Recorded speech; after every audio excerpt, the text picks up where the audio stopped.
There we are. Yes. Okay. And Yeah. Barnwell, it's nice to see you again. Yeah. It's good to see everybody. And we got Amy back again. Yay. Hey, hi, Amy. Hello. Amy is and Amy is from a suburb of Janesville. No, Edgerton they consider themselves their own towns. Do you Their know? own That's right. right That's next right. to Janesville. Ann is here in Minneapolis. Amy was with us last week, so everybody in got to meet her that hadn't yet met her. But otherwise, I think we know each other's faces. So here we are. McLaren, the group of stories that McLaren gives us today, he titles Stories That Shape Us. Mm, mm, mm. And that's quite uh, an amazing title, and it's amazing that these are the stories he picks um, to put under that heading. Um, so before, I mean, as we get started, what are your observations about these three stories in particular that he has chosen? As the stories as story. I don't think he would put the stories that shape us, but stories that shape us. What are your observations? Mm. That We didn't read Go ahead, them. Jane. that story about the guys throwing or the man throwing his concubine out to be Oh, raped and abused for a whole night, and then to the point murder. where he kills her. That bothers me a lot, and I find that men seem to take that to heart. Oh, that's okay. Hmm. Mm. Yeah. Interesting that he picked Psalm 23. That's Why surprised me. why do you think that's interesting? It seems rather obvious. Okay, well, I'm going to have you tell me then. Well, Psalm 23. Isn't don't Oh, we the protection. Yeah. don't we know that by heart? I mean, Mhm. Yes. as far as And the it shapes us because we read it all the time. And all the time, Mhm. all the time. I really got lost in the Elijah Elisha Yeah. story. Yeah. I yeah. spent hours wandering around in there. Yeah. And wow. What did My first problem is keeping Elijah and Elijah straight. Right. Great. Yeah, Yes. yeah, yeah. Yeah. And what did you so what did when you were doing your wandering Yeah. in there, what did you see? Well, I saw comparisons with the idea of, you know, I will follow you. I'm going to Bethel. I'll follow you. Okay. Um, with Naomi and Ruth. Mm-hmm. Oh, And then wondering about that same premise that Jesus gives to the disciples. He said, I'm going and you can't come with me, but don't worry, I'm sending you the Holy Spirit to guide Yep. you and instruct okay. you.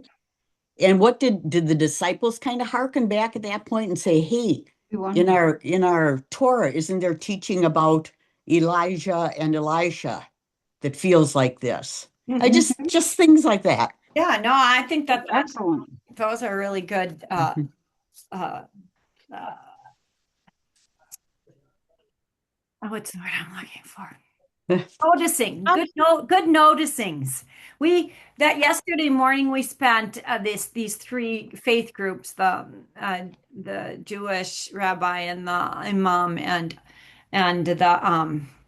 the Christian leader spent a lot of time in Moses and um, one of them talked about the burning bush and Mm. and that maybe what happened in that story was that bush could have been burning for a long time because we know it wasn't consumed, but that it was Moses who finally noticed it. Mhm. And I think that that's one of the really important pieces is, Jane, that you're raising up. When you wander in there, what do you notice? What Mhm. does God notice about you? Jane, Simon, did you want to say something? I want to know from Jane, um, what you think that story about Elisha did to shape you. We're talking about how stories shape us. It's What a do good you think question. about that Elisha story for you? I think to be watchful and faithful and question and wander around. Wandering is Wonderful. just fine. Yeah. So McLaren says, um, he starts us with this wondering about real and pretend. Yes. And he pairs this, of course, with the Acts story of Jesus' ascension, right? So I think that that's a really interesting question and raises, I mean, what does that raise for you when you're wandering around in those stories? Mhm. Um, and I guess if I ask the question, what does it matter? That might show my hand. But um, I think that's part of Jane's question. Jane Syme's question to you, Jane, is what in it Mhm. does do we notice? So what Mhm. Jesus, Mary Lou, did you want to say something? Yeah, I was just going to say, I always, when I read stories like this, come back to, and I don't remember who first said this, but I always come back to it doesn't have to be true to be true. Yeah. Yes. Yeah.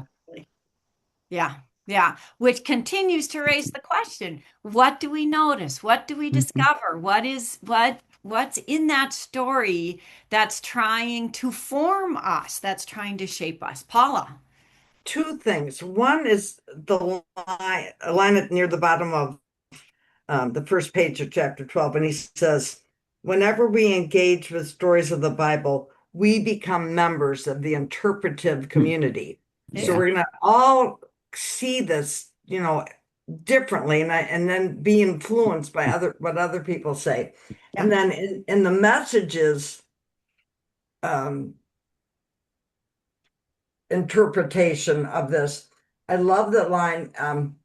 They're walking, and when they reached the other side, Elijah said to Elisha, "What can I do for you before I am taken from you? Yeah. Ask anything."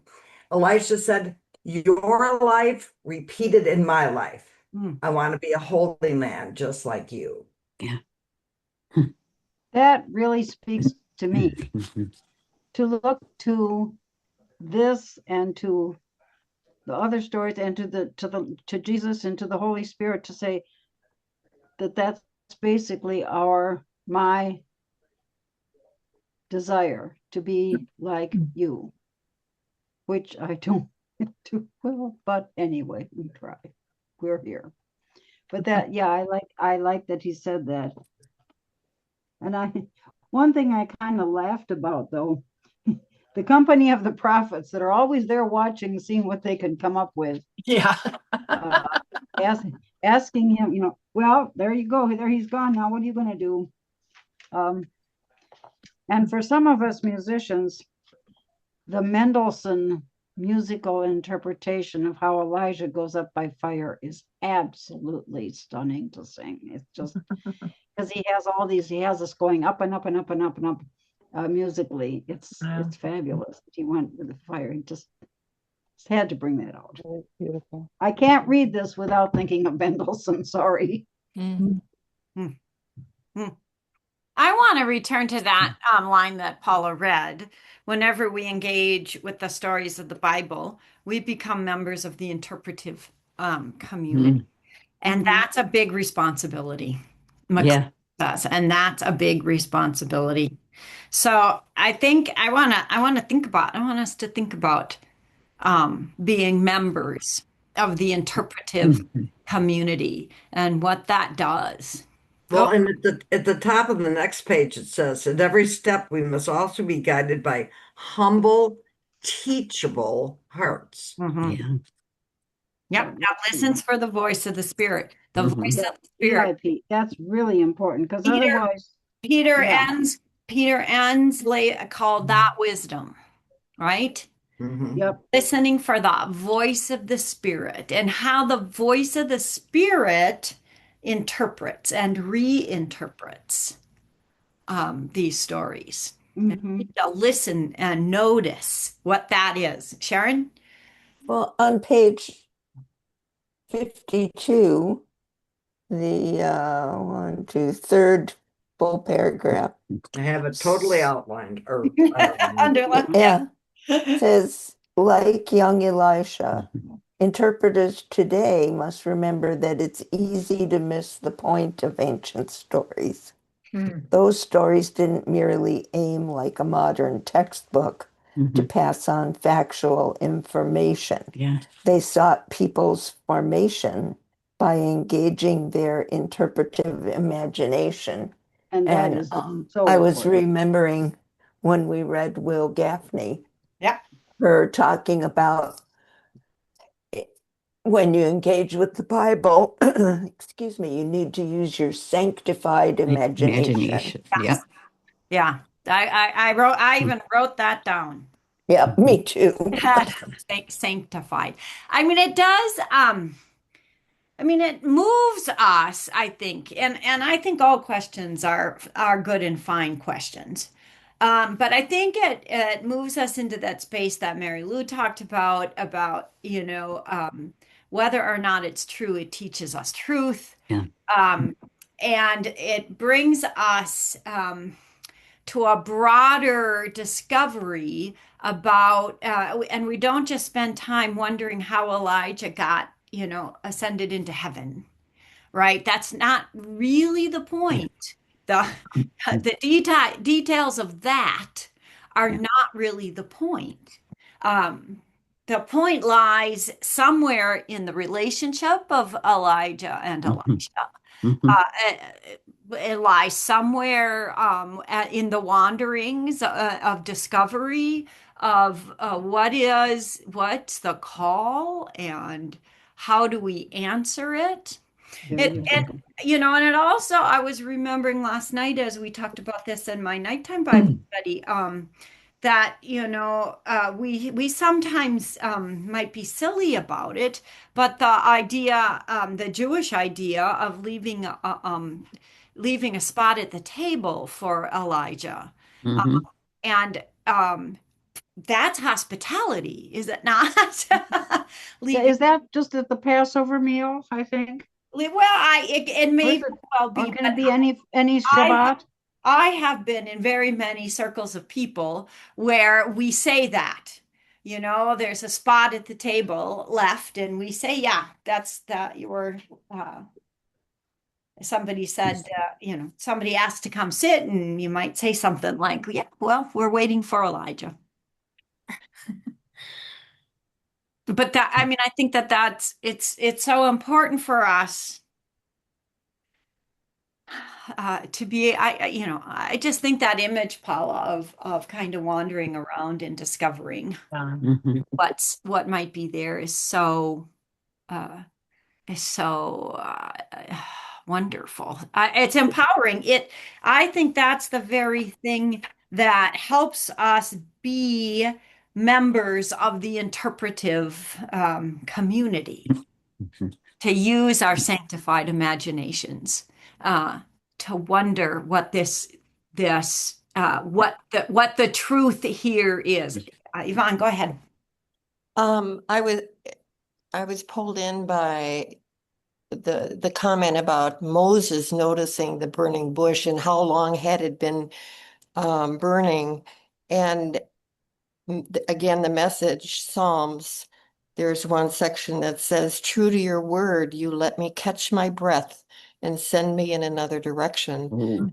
That's that observation, taking the time to actually look. And then at the very end of the psalm, it says, your beauty and love chase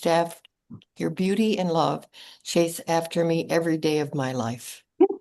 But we That need an to be interpretation tuned of Psalm in, and that's 23? so hard at this time when there's so much other stuff that's distracting us and taking us down horrible rabbit holes. Yeah.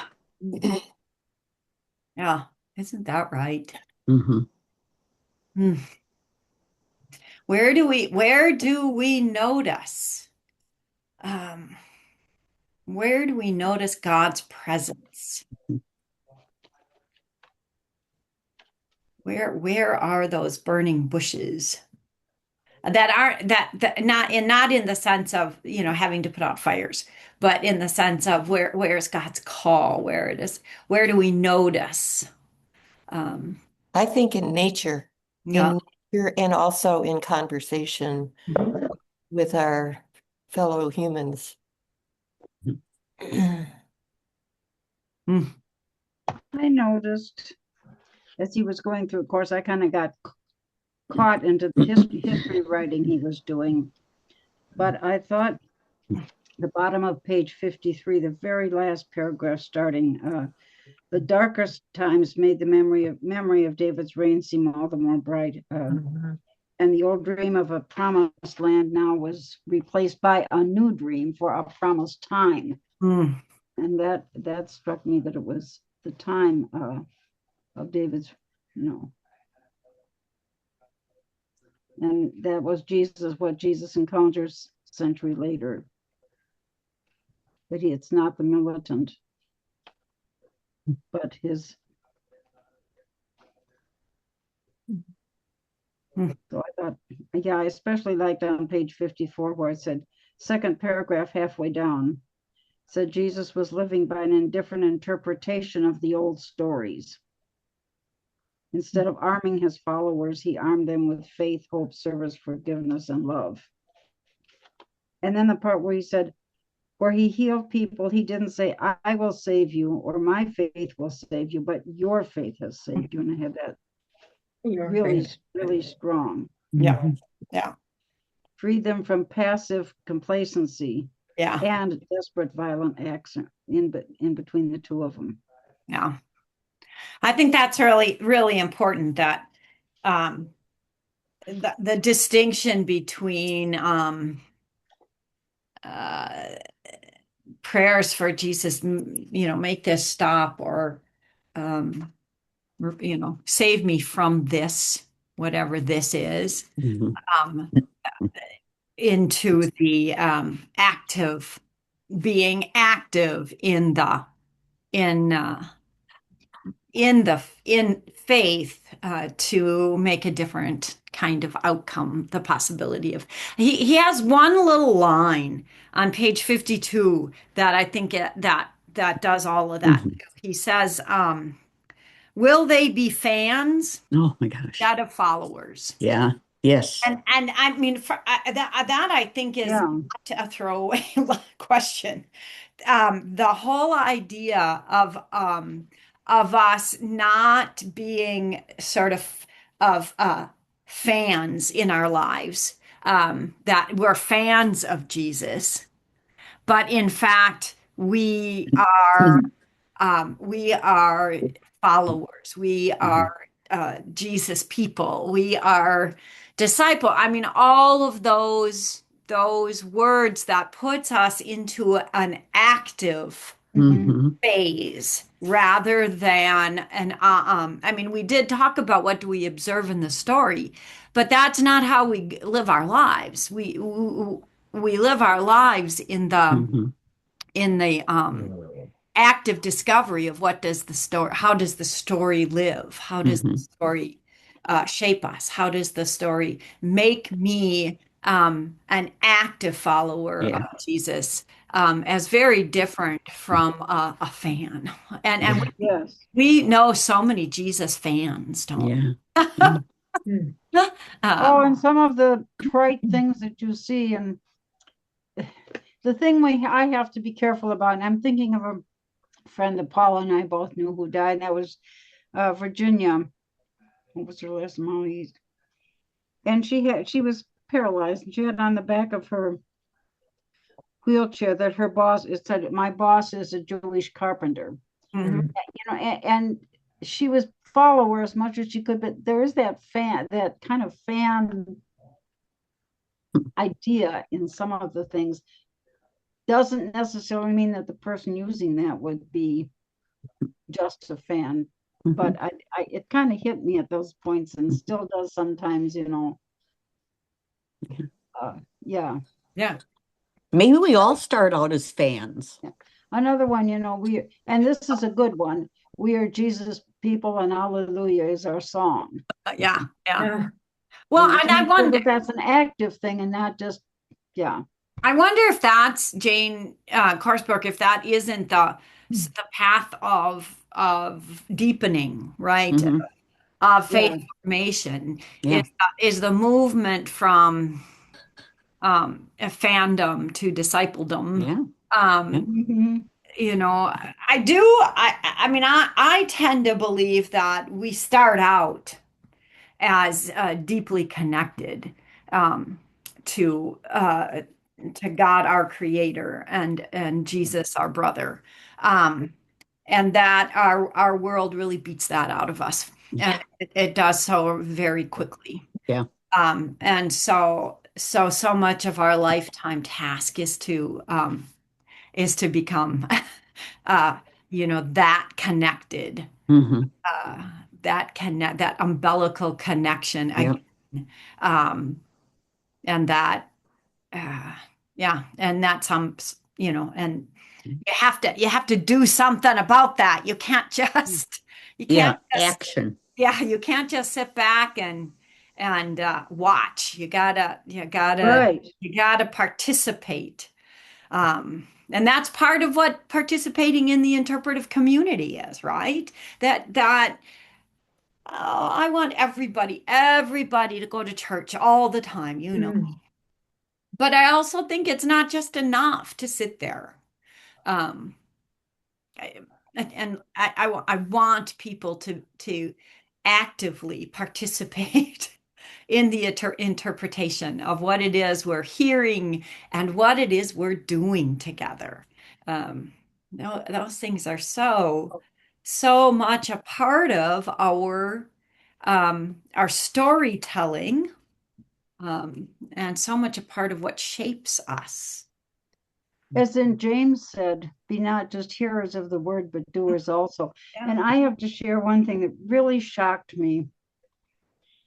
For my birthday cake, Beth had a friend make it, and it had the music on it, but the main part of it was a big golden, it was all the frosting, a cross Mhm. with the music over it. And realizing that actually, oh my gosh, they really do see that I am a part of this Christian community, that I am a follower of Jesus. And that just kind of took, I didn't tell her, of course, that took my breath away. The fact that our children see this in me and my husband, that was like, oh, that just kind of surprised, just Yeah. that was the two things that she sees the most about me. Yeah. Wow. Yeah. That was surprising. What do we have to say specifically about either Psalm 23 or Acts 1? I mean, I think in this particular case, the pairing of the Elijah assumption into heaven and the ascension of Jesus is pretty Yes, yeah. that pairing is pretty clear on the surface. There are things that are different about those stories, but what in wandering around in Jesus' ascension story as a story that shapes us, and not asking, did that really happen or did that not happen? What did that, us realizing that isn't as important as what the story has to tell us. What might that be? One thing that I really liked that pairs it, because Elijah goes on and he's active in what he's doing. And in Acts 1:11, it's the two angels, two people in white say, why are you just looking up into heaven? And the concept that says, then they returned to Jerusalem and it says they were constantly devoting themselves to prayer. Yeah. That they were doing an active thing. They weren't just standing there going, okay, they maybe thought, okay, we're going to wait. but they're being told, no, this is not what you do. Mhm. Unfortunately, my pillow's telling me what to do. Yeah, they weren't just standing there waving at his feet. Oh. Although that's what we get in so much artwork is. That's right. That's right. Yeah.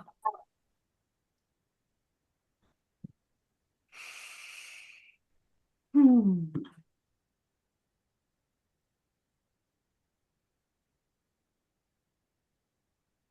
Hmm. I do I have some notes at the very beginning of Acts. And I don't know if we talked about this when we did our reading of Acts. That in the New International Version, the does anybody have the New International Version in front of them? I have the message. The NIV. Anybody have NIV in front of them? Mhm. You do, Janet? Not the NIV. You're muted, Janet. Okay, there we go. Yeah, I got Acts 1. You want me to read it Yeah, or what? read the just the first and second verse. Okay. Am I in the right place in my former book, that one? Yep. Okay. In my former book, Theophilus, I wrote about all that Jesus began to do and to teach until the day he was taken up to heaven, after giving instructions through the Holy Spirit to the apostles he had chosen. So the difference between all that Jesus began to do and all that Jesus did is it is a translation difference, but it changes. I think it changes sort of the motion of this story. That it moves that little bit of interpretive difference moves it from a static already happened kind of story to a dynamic. This is a participatory Mhm. story that we again we don't just stand and watch, Yeah.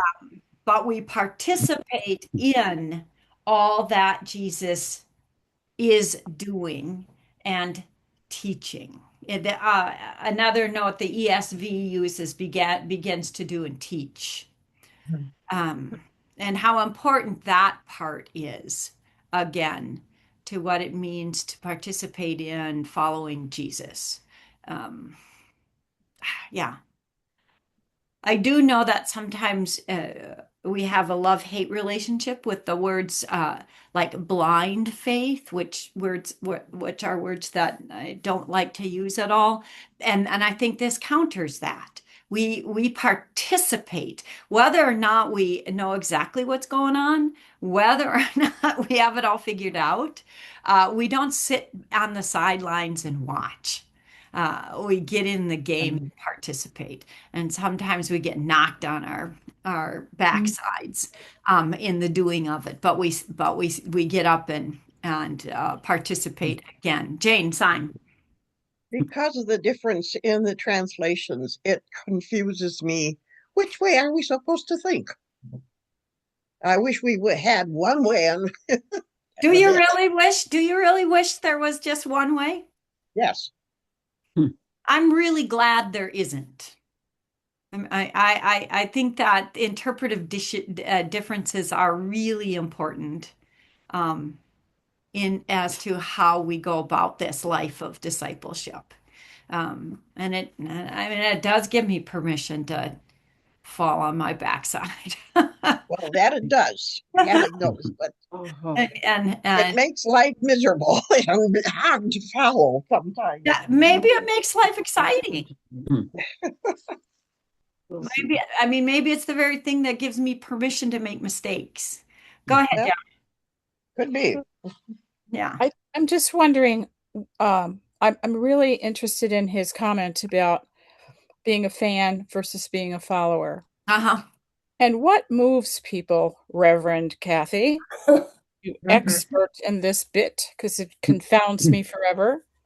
What moves a person Oh, from it being started to a rain. fan to being a follower? Isn't that a fabulous question? What moves us? It's bugging the heck out of me forever. And is it the same? I mean, do we put that in terms of what moves people from sitting in the pew to taking their faith seriously, Mhm. taking the stories seriously? Not that we don't laugh at them, because there's Right. so much in here that we, I mean, that's not the same. Just like fact and truth are, taking it seriously and having being able to laugh at it is also a fine thing to be able to do. But yeah, what is it? I I I think it comes. I might be off base or wrong, but I think it comes to the place of woundedness. Um, Does it the Mm. Holy Spirit have something to do with it? Well, surely, but I do think it has to do with um that when we've been, I mean, there, yay for joy. But I do think that when we've been wounded, Mhm. um when we've been on the floor, remember that story about the on the floor of the bathroom and nothing seems like it's gonna get better. And God stoops. Wounded. Mm. God, Mm. Jesus picks us up off the floor. I mean, it's And that's a part of the what I see as relationship. yes, that's exactly right. Mhm. And it's That's at that point it becomes not just something out here. Okay, so here's an example. So I love my 17-year-old grandson who sits and listens, but it no, I'll give a different one. So Daniel, years ago as a teen, they went to Youth Quake, which is a big Lutheran thing. And my Dan Bruce went with him as a sponsor. And Daniel is jumping up and down. He's on the stage. He's right out there front, and it hits him.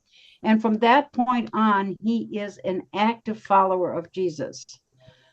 When I was a kid, and I was in the junior choir we had, and we vividly remember walking down the aisle at the end of the service and knowing, I still remember knowing, I can't put it into words, that Jesus was calling me, was a relationship.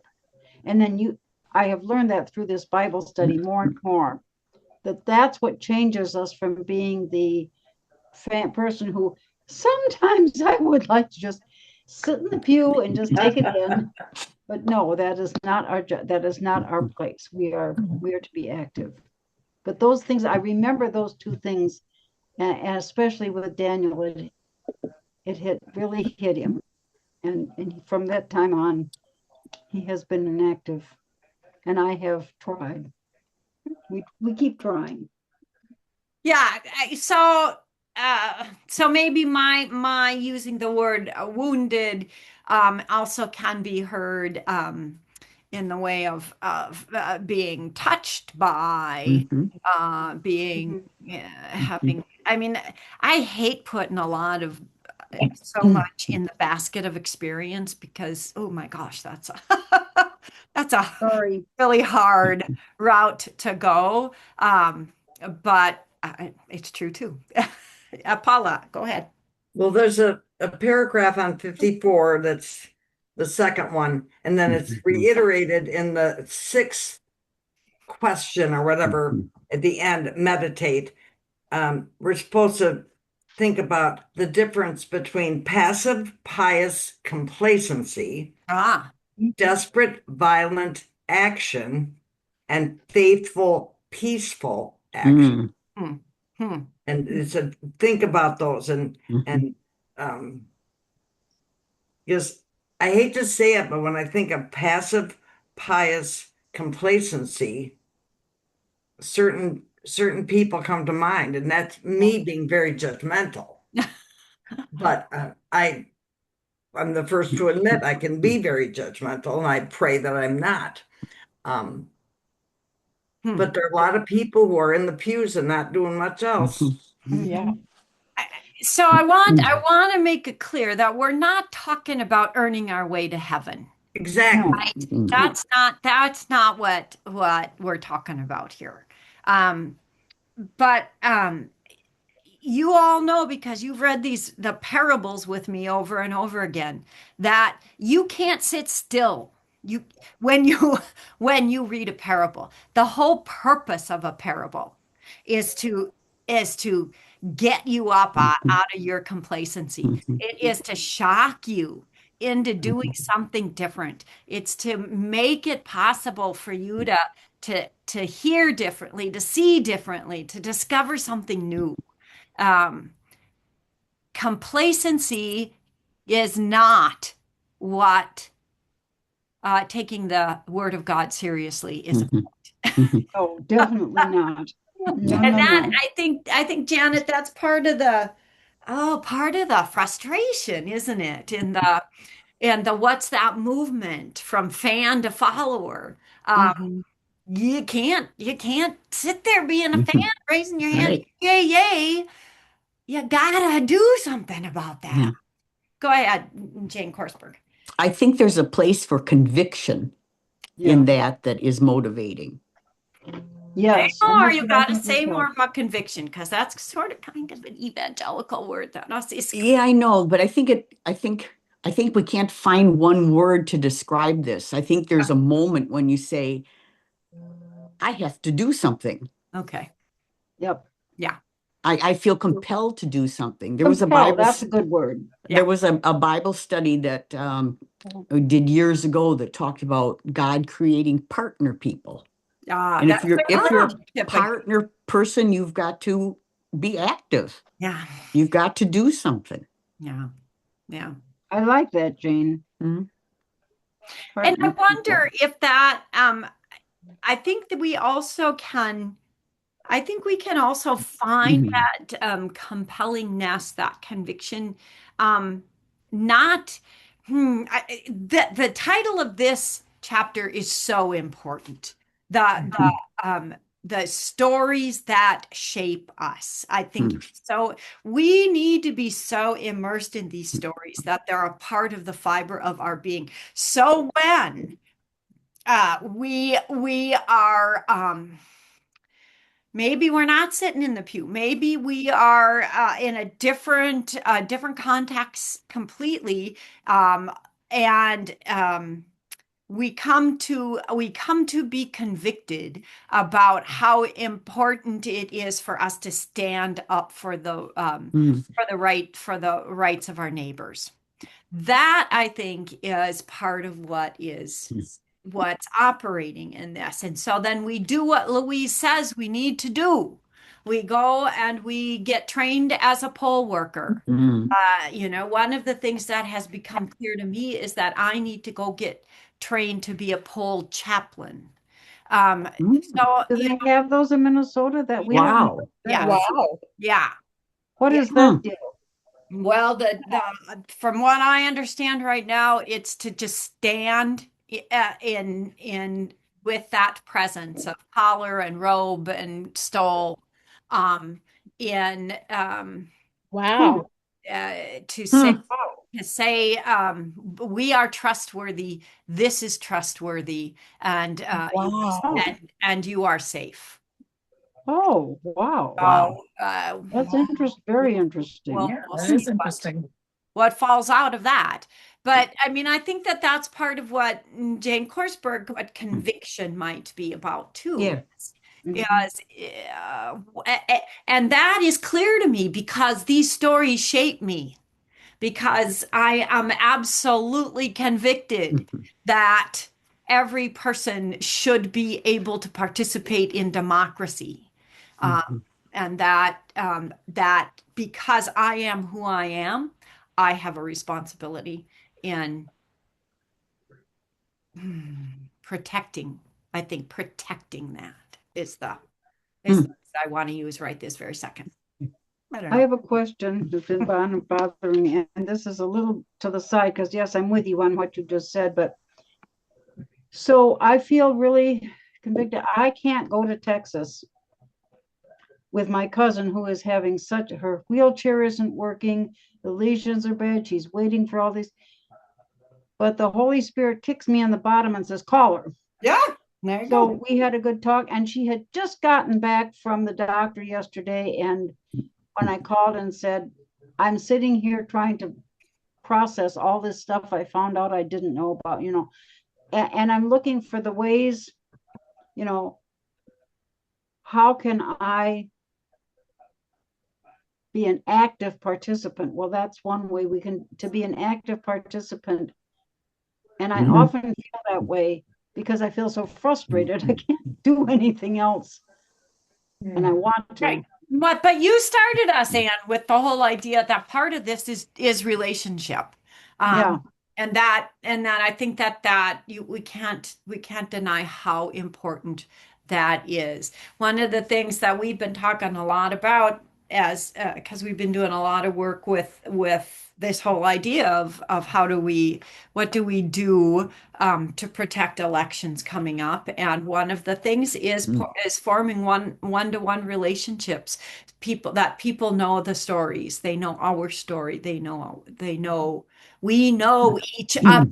When we know each other, Yeah. protecting, standing up for each other becomes clearer. Janet.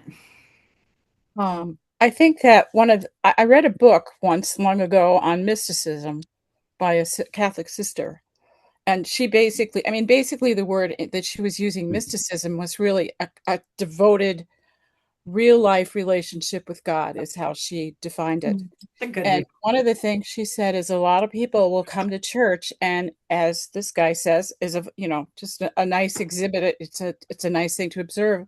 But she said, in the course of becoming a devoted Christian, I don't know how else to say it without sounding judgmental. I prefer the word discerning, but anyway, she said there's an element of pain. There's an element, even in the best of stories, that you have to give up part of your life. And Jesus, in his wonderfulness, just takes you a little bit at a time. But that initial step requires humility and, in her words, death to self and all that stuff.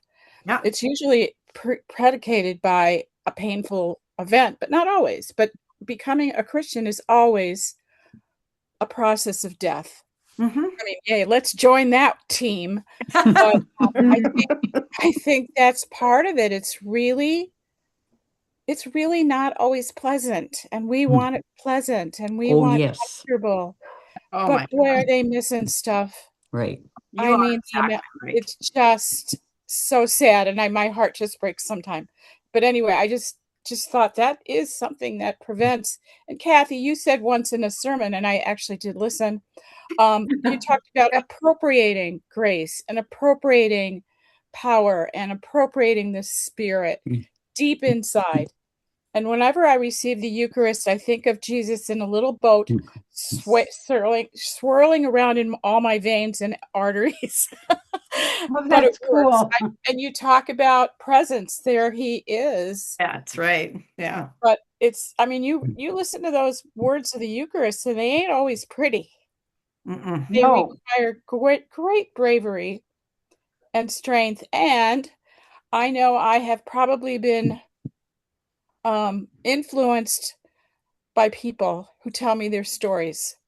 That's the chapter heading here, and here we are. Yeah. And it's like somebody told me their story about what Jesus did, and I'm like, I didn't know he did that kind of thing. I didn't know he helped you on a test. I didn't know he spared you with your children. I mean, or just silly things. Whatever. But that's how I see this whole chapter sort of winding around. And here we are struggling. And Jane Syme, I'm just kind of smiling at you because, I would sure like it neat, but it ain't. And he makes us struggle. So much. And it's not easy, but it's so wonderful. It's this giant, crazy paradox. Yeah, exactly. But some people don't like that. Like it neat and clean. Go ahead, Yvonne. I just wanted to say, Paula, I think you mentioned about the judgmental piece about people, what are they doing? Are they doing anything? I think we have to be really careful about that, like you said, because we have such different ways of serving and being in action, and it could be as simple as sincere listening when they're with other people and really hearing what they're saying and allowing them to process in their heads. Or it could be, quiet praying at home, or it could be sending cards. I mean, some people are so wonderful about that. And There's so many different ways, and I wonder if we can't be talking about that more in church sharing, because some people think they have to be out doing big things and a showy lot of people things. don't talk about what they're doing because they're Right. humble. right, No, right. Right. I think all of you know, some Yeah. of you know my dear friend. Sue Whitford is an example. She is an inspiration to me as she comes every Sunday. I know some of what you've been going through, and you were there and you were steady and you're a presence. And that is a gift of relationship. And I Yeah. appreciate that. Yeah. Yeah. Yep. Yeah. Another thing that, as we're hearing people's stories, we sit in judgment of them. And if we can throw that out, it surely helps Yes. because we aren't supposed to be the judge, but we do it. Yeah. Yeah. You wonder if the prophets that were following along were being a little judgmental, going, well, let's see what Elisha does. Now he says he's got part of Elijah's spirit. Let's see what was there a judgmental in there. Possibly, but remember the role of the prophet is Yes. is to call people to repentance, to do something different, but I do think the conviction there too is one in one's heart that it's that turning around doing something different isn't gonna happen unless you see something about the path you're on is only going to bring you to doom and destruction. Although we know many people for who will continue to walk on that path toward destruction, and not be able to change their path, change their direction, change the way, no matter what. Yeah. One thing that I just thought of with that, and I'm thinking of our dear Christopher, our grandson. There, he's at the spot where you don't have to be a verbal active Christian to be a verbal active Christian. And that's my judgmental thing. I have to watch out to say, Christopher, you need to be doing this, this, and this. Well, maybe they're not at that spot, but he's told me he definitely believes in Jesus, walks with him, asks questions, not quite ready, not in their life. They're starting their married life in 2 weeks. And I have to remember to meet them where they're at and tell them I appreciate where they're at as they're growing. Yeah, yeah, because it takes a lifetime. Yes. I seem to be just starting over again. Yeah. And thank you for saying that, Anne, because that is the reality. We do start over again.